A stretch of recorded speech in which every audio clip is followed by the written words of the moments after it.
ટૂંક સમયમાં નવા મંત્રીમંડળમાં અમરેલી જિલ્લામાંથી કોને સ્થાન મળશે તે ચર્ચાનું જોર પકડ્યું। અમરેલી જિલ્લામાં નવા મંત્રીમંડળને લઈને ભાજપના 5 ધારાસભ્યોમાં સૌથી આગળ કોણ એ ચર્ચાનું જોર પકડ્યું છે।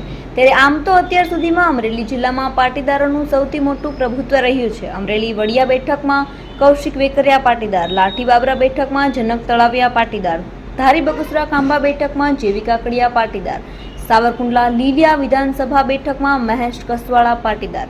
ત્યારે જિલ્લાની એકમાત્ર બેઠક રાજુલા જાફરાબાદમાં કોળી પ્રભુત્વમાં હોવાથી હીરા સોલંકી ધારાસભ્ય તરીકે છે। જોકે રાજુલા જાફરાબાદના ધારાસભ્ય હીરા સોલંકી સૌથી સિનિયર ધારાસભ્ય છે। મંત્રી પરસોત્તમ સોલંકીના નાના ભાઈ હીરાભાઈ સોલંકી કોળી સમાજમાં અગ્રણીય છે અને 4 ટર્મમાં હીરા સોલંકી ધારાસભ્ય રહ્યા હતા, જ્યારે 5મી ટર્મમાં 2017માં અમરીશ ડેર સામે હાર્યા હતા। પછીની 6ઠી ટર્મમાં ફરી અમરીશ ડેરને પછડાટ આપી હીરાભાઈ સોલંકી ફરી ધારાસભ્ય બન્યા છે। પરસોત્તમ સોલંકીને મંત્રી બનાવે તો હીરા સોલંકીનો મંત્રીમંડળમાં સમાવેશ થવાની શક્યતાઓ ધૂંધળી છે।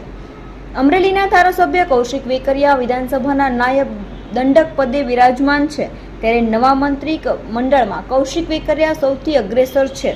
બાદ સાવરકુંડલા લીલિયા બેઠકના ધારાસભ્ય મહેશ કસવાળા સૌથી મોદીના નિકટના નેતામાં ગણતરી કરવામાં આવે છે। જેવી કાકડિયા અને જનક તળાવિયા કોંગ્રેસમાંથી આવતા હોય, જેથી મંત્રીમંડળમાં સમાવેશની શક્યતાઓ નહીવત છે। કૌશિક વેકરિયા મંત્રીમંડળમાં સમાવેશ થવાની શક્યતાઓ વચ્ચે અમરેલી જિલ્લાના ધારાસભ્ય કૌશિક વેકરિયા, મહેશ કસવાળા, હીરાભાઈ સોલંકી, જનક તળાવિયા કે પછી જેવી કાકડિયા હુકમનો એકો કોણ સાબિત થશે તે તો હવે સેમી જ કહેશે।